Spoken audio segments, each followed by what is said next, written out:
Assalamualaikum warahmatullahi wabarakatuh.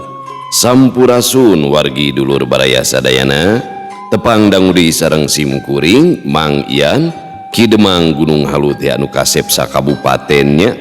Dina acara anu maneh nyaeta dongeng Sunda, dongeng zaman kiwari ala kiwari anu nyarioskeun lalakon kahirupan mangsa bihari atanapi kabaheulaan. Kumaha dararamang pala wargi sadayana atuh mugi aya dina ginanjar kawilujengan rahayu berkah salamet amin ya Allah ya robbal alamin. Dina waktos ieu simkuring sejak neraskeun hanca anu katunda dina pedaran dongeng anu judulna Dewi Sekar Taji bagian anu ka-28 karya Kang Rompis atanapi Kang Yepi Cahyadi anu kasep sa RT nya.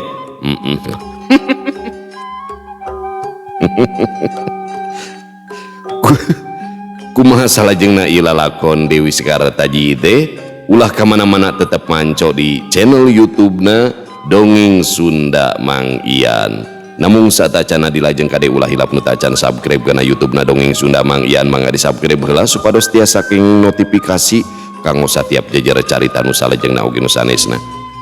Anu parantos subscribe simkuring ngahaturkeun rebu nuhun laksa ketika bingahan atau mugi ya sing tiasa jantan rencangnya anu ngahibur kepala wargi sadayananya.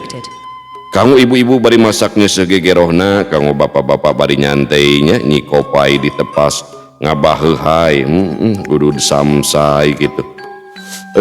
Bagja pokokna mah oge di padamelanana di tempat konveksi bari ngajahit motong obrasna di tempat cukur di pabrik di pasar di kantornya di tempat ya. Kang Abito selok siap ke abi dibukanya abi teh aktif ya anu pi ka mana bi teh anu pi ka mana bi teh kode we. Pokona mah kum kadulu-dulu nu aya di lemur baraya nu aya di kota oge di pangumbaraan kumargi teu sakedik wargi-wargi urang nu aya di luar daerah bahkan di luar negeri sok mararanco dina pedaran dongeng Sunda Mang Ian teh nya janten landong katineng cenah. Ulah hilap di like, di komen, di share, pokoknya mah komen we, komen ya, ajakan batur tatangga baraya komen yuk ka dieu kitu nya, naonnya komen namanya. Itu curhat pek gitu nya. Nah, langkung raos disambungkeun kana speaker aktif atanapi speaker bluetooth ngakelegernya komodina tua masjid bangke jam 12 putingnya keur mujeuh nanti berasare tatangga. Di gebugan baling sareng lumargi simkuring madang adongina sanes dina radio nya nu tangtos naik sponsor aya iklan aya gaji tasa umpamnya nangaros kahibur ku pedaran dongeng simkuring teras hoyong apresiasi tiasa kana nomor ieu tah dana da nya. Supados lancar karanganana orang apresiasi pengarangna Kang Rompis ya. Supados yang kolong tingkana waktos hayu urang sami-sami ngalajengkeun ieu lalakon Dewi Sekar Taji bagian anu ka-28 nya. Manggah kaparayun sadayana wilujeng ngadangukeun prung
kocapkeun deui kayaan di wates kademangan Giriwangsa. Para punggawa tayen wani deui maju pikeun ngayunan para begal si Kalapati. Sararea ukur pating laliu we tamu laku bingung ku pipetaeun.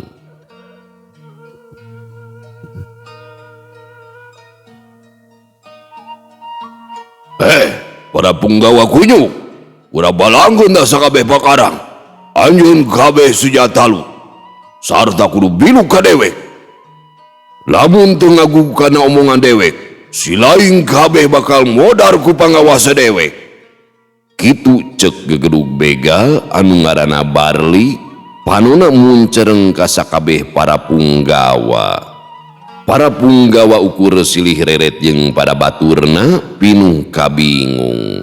Rek talu ka para begal ngadung harti leungitna ajen diri. Salaku punggawa geus disumpah pikeun bebela ka lemah cai, lamun maksakeun ngalawan ajaling pati anu bakal kasorang. Hayo, urang balangkeun sakabeh pakarang. Bisi dewek kaburu robah pamadegan ke. Ceuk gegedug begal deui anu ngaranna Barli bari ngajeleng. Para punggawa pating hareos jeung pada baturna kawas nama rek sejatalu ka para begal si Kalapati. Tapi samemeh para punggawa ngalungkeun sakabeh pakarangna, aya jirim anu ngajorelat kadinya. Jorelat jeung celegedeg. Dihareupeun gegedug begal si Kalapati geus ngaberdega tangtungan jajaka ngora anu tayalian eta teh Dewi Sekartaji. Puguh bae sakabeh anu araya di dinya teh caruringhak lantaran datangna eta jajaka teh taya nu nangngeunankeun ti mana datangna. Gegedug begal teu sirikna buncelik panonna molotot ka Dewi Sekartaji. Saha sia teh ha?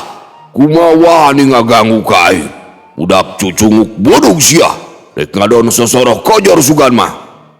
Pokna gegedug begal muncereng ka Dewi Sekartaji. Montong loba baca trot badis jog-jog deuleun. Gerak ketrukeun sakabeh pangarti sia. Pikeun si samer nyawa, moal teuing kudu ngejat ngalawan aki-aki pantara sia deuleun. Temal Dewi Sekartaji anu ngalandi ngaran jadi si samer nyawa, pon kitu deui sorana geus robah jadi sora lalaki. Eta si tangkurak, dasar babunyit akanon buta sia mah. Ngalawanan cipeju kawa sia mah teu kudu ku kokod aing kurang ajar. Hayo, kuda tewak ibu budak angun teh. Odaran sakalian, pontong dibere ampun. Kitu cek gegedug begal mere parentah ka balad-baladna. Srog 5 balad begal maju ka hareupeun si samer nyawa. Sakabeh anu nyaraksian kana eta kajadian pating raranjug. Para punggawa pating polohok, kitu deui para begal ngadadak sarimpe. Gerakan si samer nyawa teh kawas dedemit teu katuturkeun ku panenjo. Gegedug begal beuki buncelik panonna molotot nyidikeun ka si samer nyawa. Haram jana, goblok sadunya sugan mah. Teteh lah sia teh goblok ais kuyu. Hayo, kuda tingker eta diriwa teh, serang ku racun. Pokna gegedug begal deui hahau ka baladna. Aya 10 urang balad begal cung jeleng ka hareupeun si samer nyawa. Meh bareng sakabeh balad begal tinggi baskeun leungeunna. Wus, haseup koneng ngelun ngungkung kana awak si samer nyawa. Jirim si samer nyawa kaburu ngaleungit manten.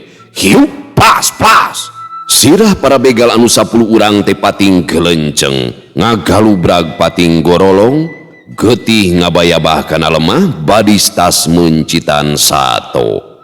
Gegedug begal lain deui ngaranjugna mireng sakabeh baladna geus tiwas kabeh dina waktu anu ngan sakedeung.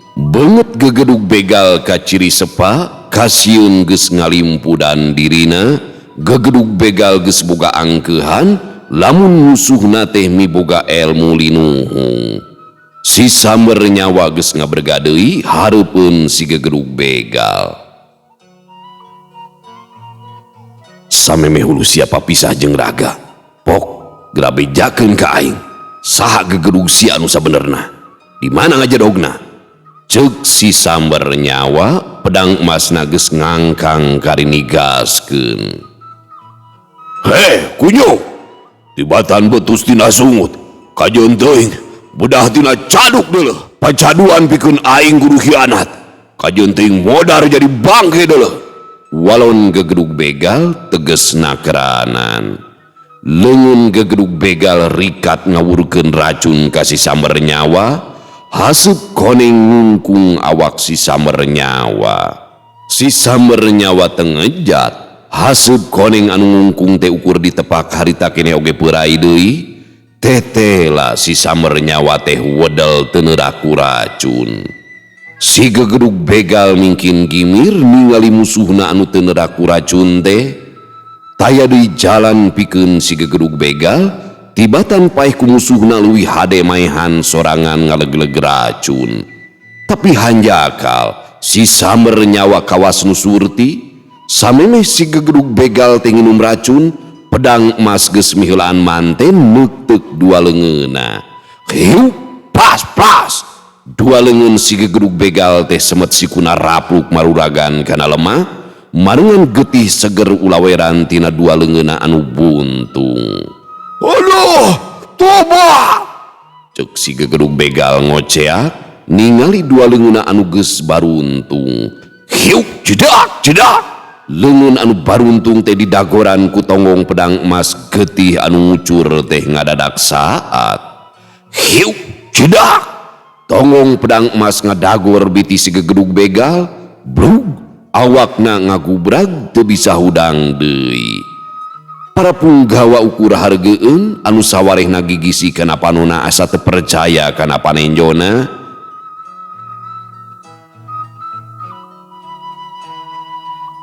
Sanu jadi kokolotna para punggawa, ganjang kadi tepungan kuring. Ceuk si Samber nyawa panonna manco ka sakabeh para punggawa. Telila olot Juandi gancang nepungan ka si Samber nyawa. Bari dodongkoan olot Juandi nyarita. Kaleresan pun emang Raden. Hatur nuhun Raden. Tos keur sanulungan ka pun emang katut kanu sanesna. Anu utami mah tos nyalametkeun kademangan Giriwangsa. Sakali deui hatur nuhun Raden. Geus tong baca atur mang. Kuring marek mere papatah ka anjeun. Omat ieu gegedug begal kudu diasupkeun ka pangberokan. Sarta dijaga cing bener ulah nepikeun ka paeh. Sabab dina hiji waktu kuring bakal nalungti ka eta jalma. Jeung kade beurang peuting kudu ditalingakeun ulah nepikeun ka bisa kabur. Kaharti ku anjeun mah pokna si Samber nyawa mere amanat ka olot Juandi. Kahartos pisan ku pun emang Raden. Amanati Raden kupun mang diestukeun pisan nun. Ieu perkawis teh sakantenan bade didugikeun ka Raden Padmakusuma. Anjeunna salaku demang di Giriwangsa. Walon olot Juandi kacida rengkuhna. Tah kitu leuwih hade. Bejakeun ka Raden Padmakusuma. Tiwangkit ayeuna ka hareup si Samber nyawa bakal salawasna ngajaga di kademangan Giriwangsa. Ngan sakitu we ti kuring mah nya. Omat sakali deui mihape eta gegedug begal. Cacap tina cumaritana jirim si Samber nyawa teh geus ngaleungit ti dinya. Olot Juandi katut anu sejena ukur gogodeg ningali si Samber nyawa geus ngaleungit teh badis dedemit we. Sakabeh para punggawa, guna gotongan layon batur urang, layon para begal gunukun kabeh, minangka keur bukti gegedug begal gancang bawa ka Giriwangsa. Kade kudu dijaga ku sakumaha para punggawa. Ceuk olot Juandi mere parentah ka para punggawa. Sakumaha pancen ti olot Juandi, para punggawa gancang ngagotongan layon baturna, sawarehna deui ngagunukeun layon para begal. Ari gegedug begal geus dibawa ku sababaraha urang punggawa ka Giriwangsa.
Basa Raden Padma Kusumah nampi wartos ti olot Juandi yen para begal teh tos tumpur ku pitulungna hiji jalma nu ngaranna Sisamber nyawa. Raden Padma Kusumah kalintang bingahna asa leupas tina sungut mau bang baluh gede anu ngungkung teh langsung sirna sapada harita. Pon kitu deui enden balebat sami ngaraos regreg wireh para begal teh tos kaungkulan ku alpukahna Sisamber nyawa. Kocapkeun sarapan Hotman marengan manehna lilir katawis Dewi Skartaji teh nuju calik atra pameun teu Dewi Skartaji teh kulimis kawas anu tas anyar ngebak. Hapunten Nyai Awi kapulusan duka kunaon tunduna teh meh teu kaampeuh janten kumaha eta para begal teh na atos tiasa kaungkulan kitu. Abdi nyaros melang Nyai Awi sieun dongkap ka dieu. Pokna sarapan Hotman bari ngerelek heuai. Para begal sadayana gitos tiwas saur nama aya jajaka gandang anu sumping ka dieu. Sadayana para begal teu mampu ngayunan pangawasa eta pameget. Hanjaka si jajaka taya sumping ka dieu. Upami teh mah ka dieu bade dipasihkeun ka Acek Ule. Waler Dewi Skartaji bari gumujeng. Leres eta teh Nyai Awi palang siang pijudeun Nyai Awi margitos keur sabebela ka dieu. Mah alim gaduh carugi anu jago tarung upami pasya teh tantos diglutan ku carugi. Ceuk sarapan Hotman bari ngagoledag deui.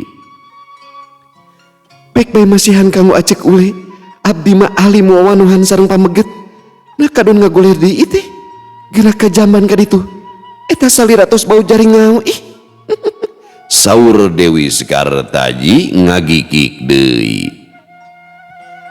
Ucing gitar ibak buluna luis sareng lalucu kantenan sakieu geulisna apanan. Pokna sarapan Hotman bari nyikikik seuri. Dasar si Jorse amit-amit boleh tecadu mandinya geus sakedap abdi bari nepangan heula amanya. Saur Dewi Skartaji bari teras bae jengkar ti dinya.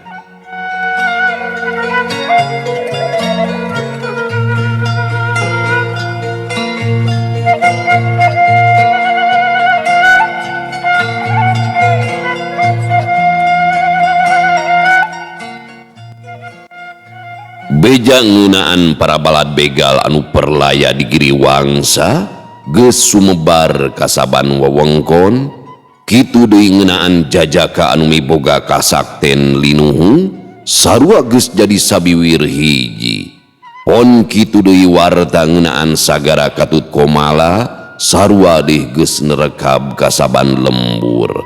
Sararea ngarasa bunga lantaran geus aya jalma anu miboga pangarti luhung sarta bisa ngungkulan kasakten para begal si Kalapati.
Kocapkeun kayaan di hiji leuweung anu pernahna di Gunung Gombrang, sok sanajan kaceluku sangetna tetela di lebah dinya teh imah.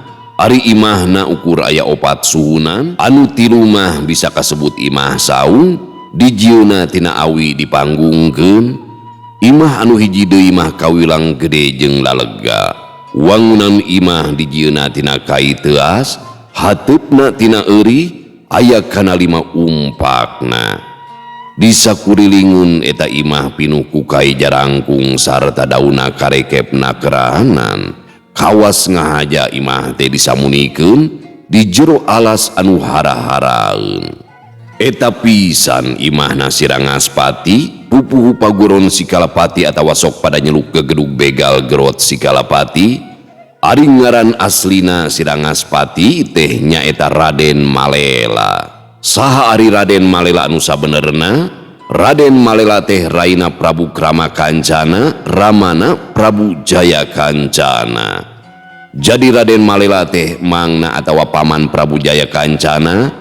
Basa Prabu Jaya Kancana nyieun kasaluyuan jeung pihak Walanda, Raden Malela kacida teu panujuna. Numutkeun Raden Malela, Karajaan Gunaloka teu kudu tunduk kana aturan pihak deungeun. Sabab ceuk Raden Malela deui, Karajaan Gunaloka teh geus ngadeg ti baheula sarta miboga kakawasaan mutlak. Sok sanajan basa perang ngalawan pihak Portugis, Karajaan Gunaloka teh dibantuan ku pihak Walanda.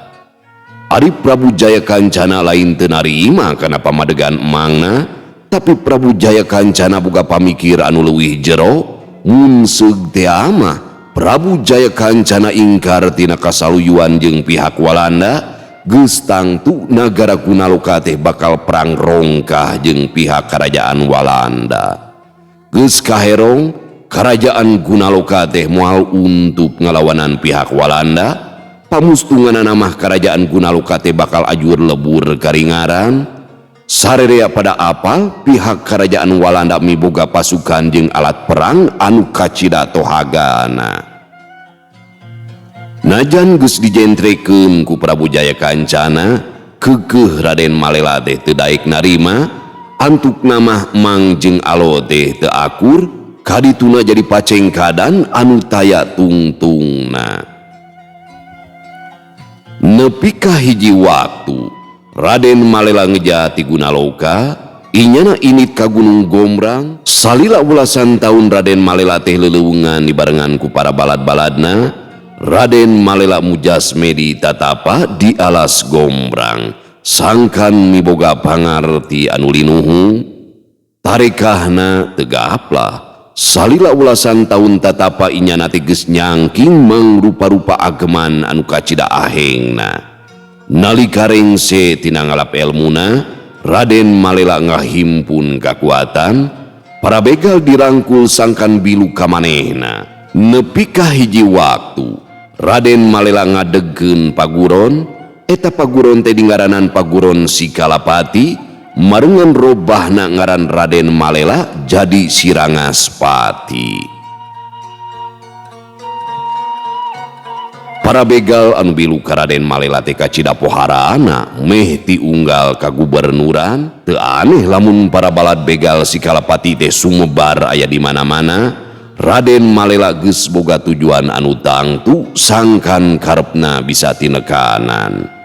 Ti mimiti nyieun heula kariweuhan di unggal wewengkon sangkan kayaan teh jadi harengheng, urang lemur teh ngahaja di singsieunan di kukud harta bandana sarta jalmana ditewakan.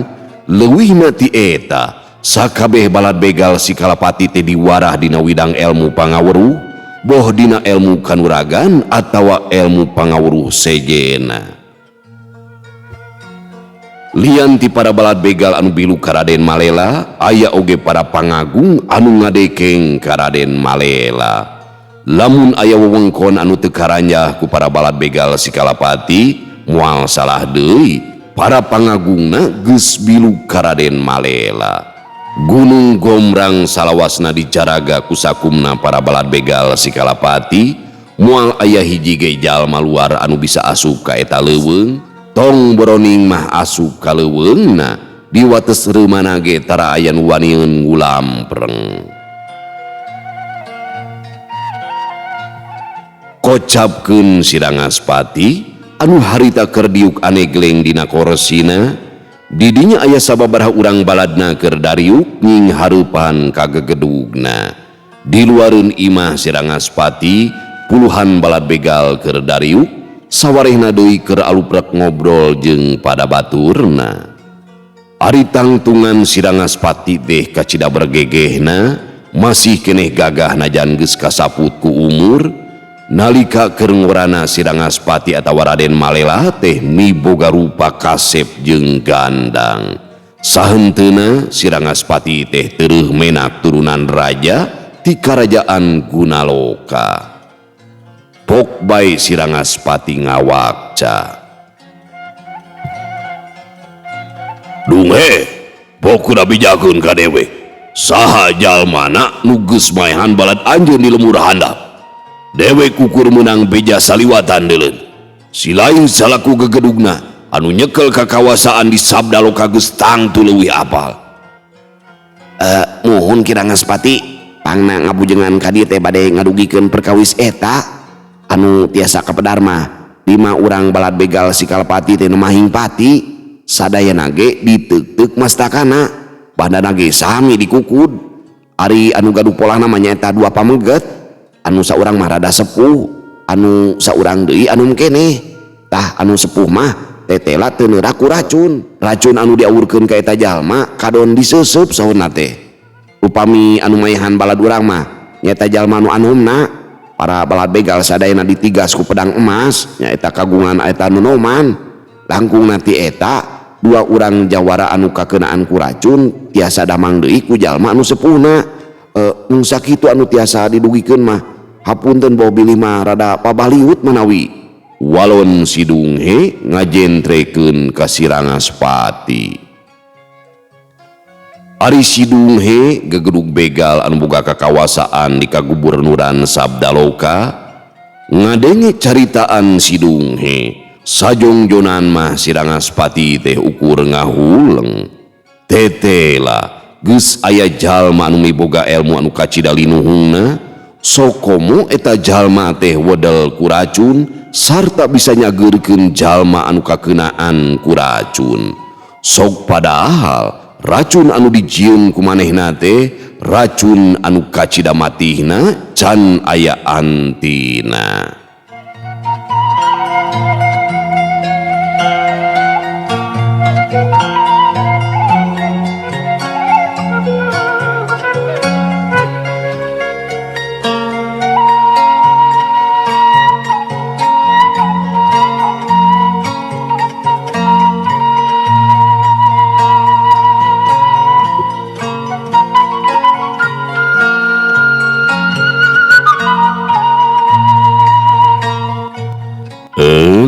Pamiarsa sadayana waktosna geningan parantos teu nyekapan deui nya. Duh ieu beuki ahengnya lalakon teh nya sagara jago jeung gagah nya pemala gagah deui ayeuna Dewi Sekartaji deui sing horengnya boga kagagahan nu luar biasa eta Dewi Sekartaji jeung eta si Dunghe duduh. Jadi inget we lagu baheula pamustape si Dunghe di rumahnya. Ampun ya, beuki asa pinuh misteri gitu nya, can kabaca itu alur carita plot twistna kumaha gitu nya. Ieu mah murninya dongeng dunia persilatan campur naon teh mistis gitu tah palawargi sadayana nya. Loba boga lalakonna jadi engke pas panggih teh liur jadi engke teh pas panggih teh liur eta ngomongna kumaha beda-beda suara. Aduh. Os dongeng ieu nu geulis di Pasir Ipis ini pemeranna awewena loba jadi urang teh stres pan nyeri sirah jangar. Tungtungna teh kudu nyiapkeun we ieu obat nyeri sirah.